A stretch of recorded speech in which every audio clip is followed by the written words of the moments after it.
Hola, quiero saludarlo a usted que nos acompaña hoy en el programa Encuentro de Padres. Este programa tiene el apoyo del Ministerio de la Familia de la Iglesia Adventista y también de la Educación Adventista. Hoy tenemos la presencia del pastor Adolfo Suárez.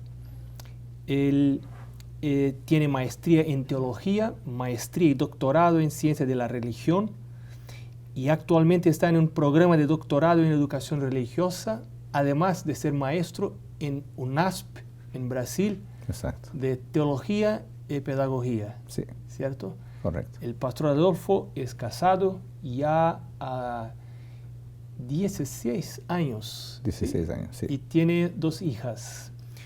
Muy bien, pastor, vamos a hablar hoy sobre dolor. El tema de hoy es dolor. Okay. Parece que en la vida se hace todo un esfuerzo para escapar, para huir del dolor en busca del placer. ¿Qué deben los padres hacer para que los niños sepan cómo lidiar con el dolor y el sufrimiento? Ese es un tema interesante porque en la sociedad occidental nosotros parece que evitamos el dolor y no aprovechamos la pedagogía del dolor. El dolor, el sufrimiento son intrusos, resultados del pecado. Y es bueno que así lo veamos para que nosotros no nos acostumbremos a sufrir y a tener dolor, porque llegará el momento en que en la tierra renovada no habrá dolor ni sufrimiento. Pero en cuanto aquí estamos, es necesario admitir de que hay dolor y hay sufrimiento. Yo creo, pastor, que ese tema del dolor debemos ver, hay 2 aspectos importantes. Nosotros padres tenemos que pensar que hay el dolor evitable y el dolor necesario.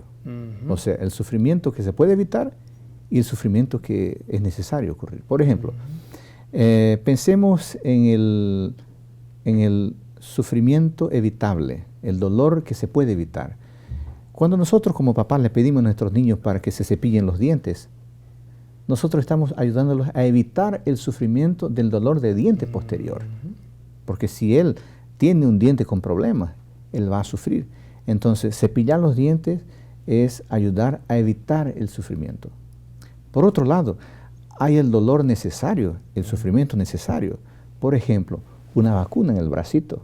Duele, la aguja duele, pero ese es un dolor necesario porque ayuda a evitar enfermedades posteriores. Muy bien. Mira, esto quiere decir que en todo proceso de dolor hay un proceso pedagógico necesario. Es verdad, porque nosotros nos tornamos más maduros y mejores personas cuando enfrentamos debidamente el dolor. La propia Biblia dice que Cristo aprendió cosas por lo que sufrió. Es verdad, porque si nosotros no lidiamos correctamente con el dolor o no queremos enfrentar el dolor, o como papás evitamos a todo costo que nuestros hijos sufran, los estamos preparando para un mundo que no existe. Hay el proceso de duelo también. Es verdad. Duelo no solo por la muerte, pero todo duelo implica en una pérdida de algo. Sí. Y cuando ayudamos a nuestros hijos a encarar las pérdidas como cosas naturales de la vida, ellos pueden crecer más maduros. Es verdad. Es verdad. Sí, por ejemplo, en la adolescencia tenemos el duelo de la pérdida del cuerpo de la infancia. El adolescente no sabe lidiar con su cuerpo que se ha perdido cuando era niño. Eso es un duelo. El duelo de la pérdida de los papás de la infancia. Nosotros como papás tratamos de un modo diferente a un niño y de un modo diferente a un adolescente. Y el adolescente siente eso. Entonces, ¿cómo es importante que nosotros papás estemos presentes en ese momento de duelo de nuestros hijos? ¿Y qué hacer cuando un hijito, una niña o un niño tiene amigos que no quieren más jugar con él y va a reclamar para el padre: padre, mis amiguitos no quieren más jugar conmigo? Es una pérdida, Sí. un duelo. Es un tipo de sufrimiento. Que el padre ir a los amigos: ¿por qué no brinco con mi hijo? Esa es la actitud que todo padre debería evitar. Claro. Hacer creer al hijo que los otros siempre son los culpados. ¿No? Llamar al hijo y explotar la situación. ¿Por qué no están queriendo jugar? ¿Qué ha ocurrido? ¿Es comportamiento de ellos? ¿Es tu comportamiento? Más al final de cuentas, ofrecer otra oportunidad. Si no se puede jugar con un grupo, tal vez se puede hacer otro tipo de actividad, pero nunca dejar en la mente del niño que siempre los otros son culpados y que él no tiene nada que ver con la situación. ¿Qué más se puede hacer para enseñarle al niño a comprender el sufrimiento? Yo creo que algunas estrategias son importantes, algunas estrategias prácticas. Por ejemplo, en familia, mirar juntos una película que trate la cuestión, que muestre cómo una familia enfrentó un problema de sufrimiento. Hay películas cristianas que pueden ayudar en ese proceso. Otra manera es, por ejemplo, escogiendo una buena literatura, un buen libro, que trate de cómo algunas personas sufrieron y qué hicieron para enfrentar el sufrimiento. Y otra alternativa tal vez sería conversando de modo descontraído con nuestros niños, escuchar los sufrimientos que ellos tienen y exponerles las posibles alternativas para la solución. Pero una cosa realmente nosotros tenemos que tener en cuenta, pastor, es no proteger demasiadamente a nuestros niños del dolor. Permitir que pequeños sufrimientos los acompañen a fin de que ellos sean personas más maduras. Un poeta dijo una vez que la persona que nunca enfrentó un dolor será un eterno niño. O sea, nunca tendrá madurez para enfrentar la vida. Porque la vida no es un circo, la vida es seria. Y el sufrimiento hace parte de nuestra rutina humana, infelizmente. Y hay padres que les regalan mensualmente a los hijos una plata. Sí. Y cuando el hijo gasta todo, le regalan más. Y así evitan completamente el sufrimiento de no tener la plata. Y cuando los padres no están más presentes en la madurez, son completamente incompetentes para lidiar con cuestiones económicas. Es verdad, los papás que hacen eso están preparando a sus hijos para un mundo que no existe, el mundo del nunca, la tierra del nunca. Claro. Porque en la tierra real nosotros pagamos por las consecuencias de nuestros errores. Claro. Y pastor, sobre el tema de la muerte, ¿cómo ayudar al niño a lidiar con el tema de dolor y de la muerte? ¿Se puede hacer algo? En la primera infancia tal vez la muerte no impacte mucho a un niño, pero a un juvenil y a un adolescente la ausencia causa profundas preocupaciones. Yo creo que en esta cuestión de la muerte, pastor, la religión sana, equilibrada, el cristianismo real ayuda. Para un juvenil que de hecho siente la ausencia de un ser querido, es importante transmitirle el principio de que nosotros tenemos un Padre que nunca muere, un Padre que está siempre presente, un Padre que es nuestro pastor. No creo que haya otra respuesta más oportuna para el sufrimiento, para la muerte, que la respuesta del cristianismo, decir que hay un Dios que nos acompaña y que aunque en este mundo no tengamos felicidad completa, habrá un momento en que la felicidad será eterna. Sí, y es un Dios que dice, yo soy la resurrección y la vida. Exactamente. Que promete que vendrá para buscar los suyos y les regalar vida eterna. Es verdad, es en la perspectiva del cristianismo que podemos decir a nuestros hijos que llegará un momento en que nosotros disfrutaremos de vida eterna. Claro, pero mientras estamos aquí, vamos a sufrir pérdidas, duelo, dolor.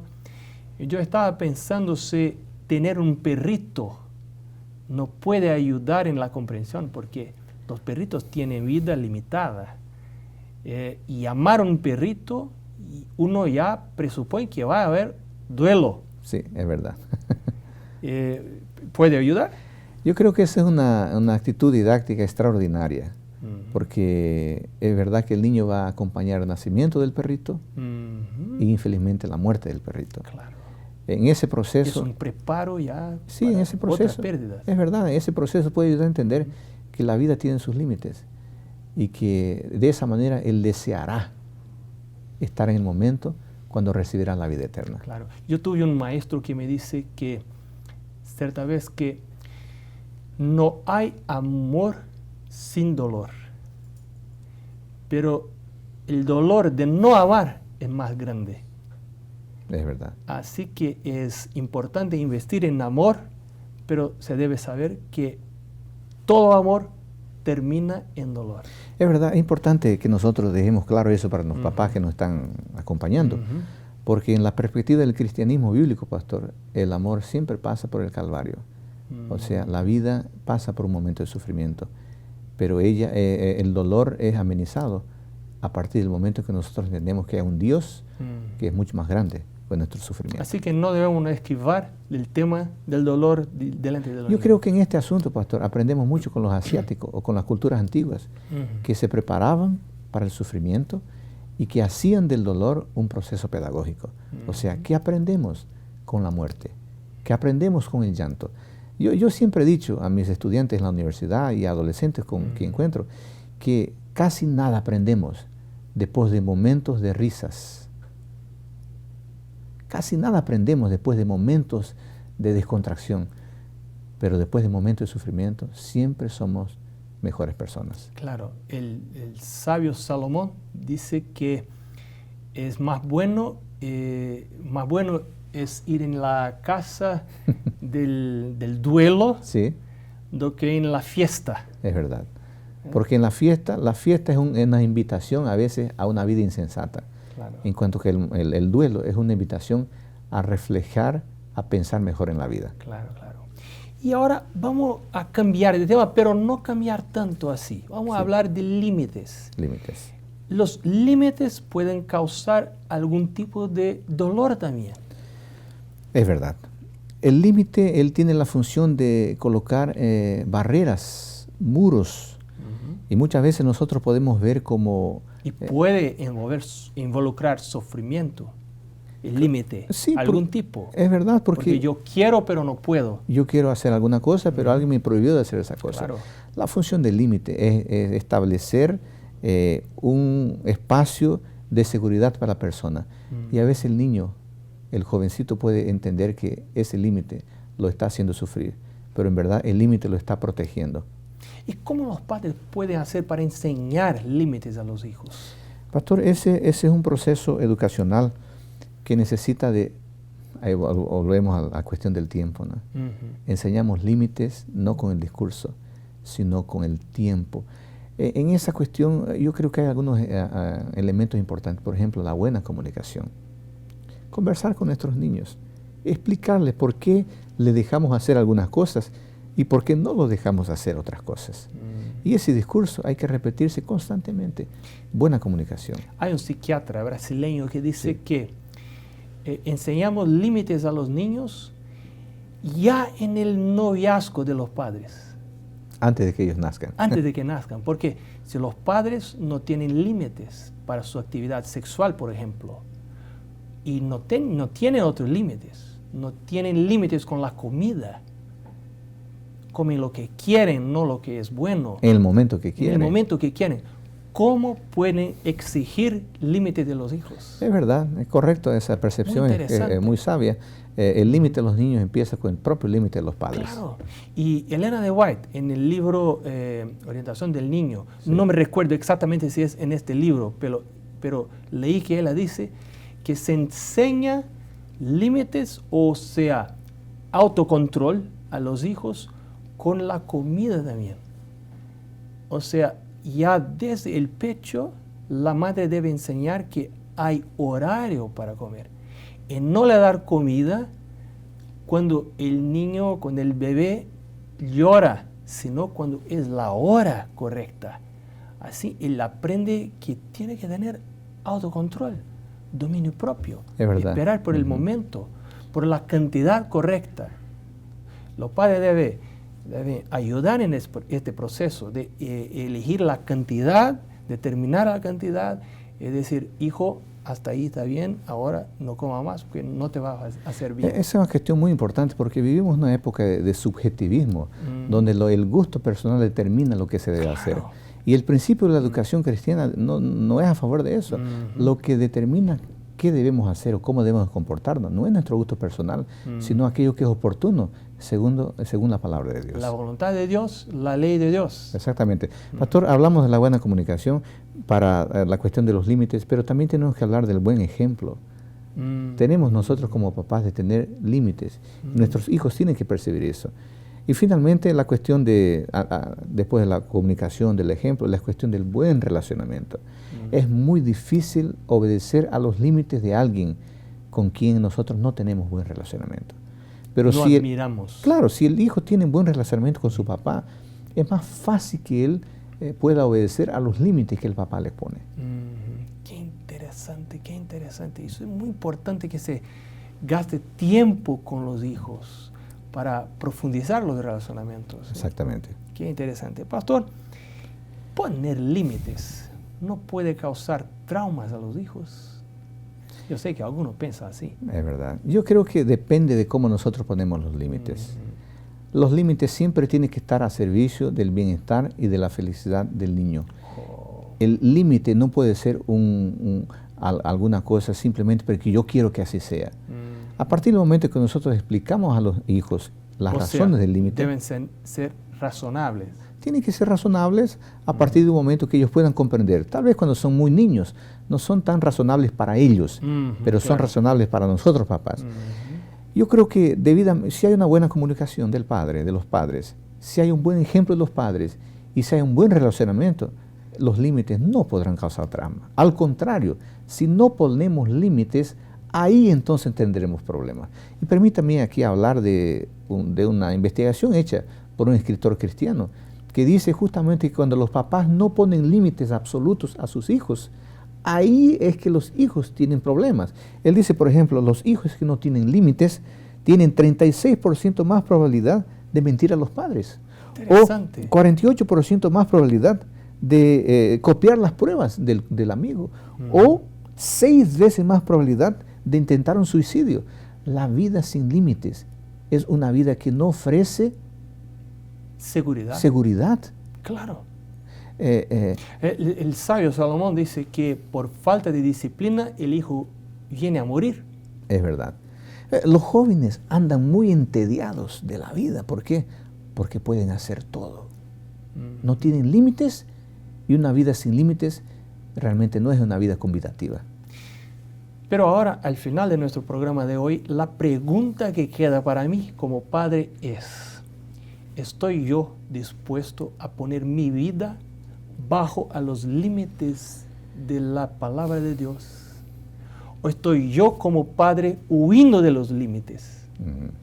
Y ahí quiero que mi hijo quede bajo los límites. Es verdad. Sí. Aplicar la regla a ellos, pero no a nosotros. Pero no a nosotros. Usted ha mencionado Elena de White, y yo estudiando la cuestión de la disciplina en Elena de White, la cuestión de la obediencia, de la libertad en Elena de White, yo llegué a la siguiente conclusión: libre es la persona que obedece.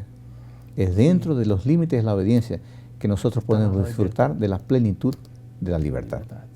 Qué lindo, qué bueno, qué concepto profundo. Pastor, muchas gracias por tu presencia. Fue un placer. Más de este programa de Encuentro de Padres. Y para usted que nos acompaña, muchas gracias. Tu presencia es muy importante en nuestro programa. Te invitamos a estar con nosotros en el próximo programa. Hasta luego.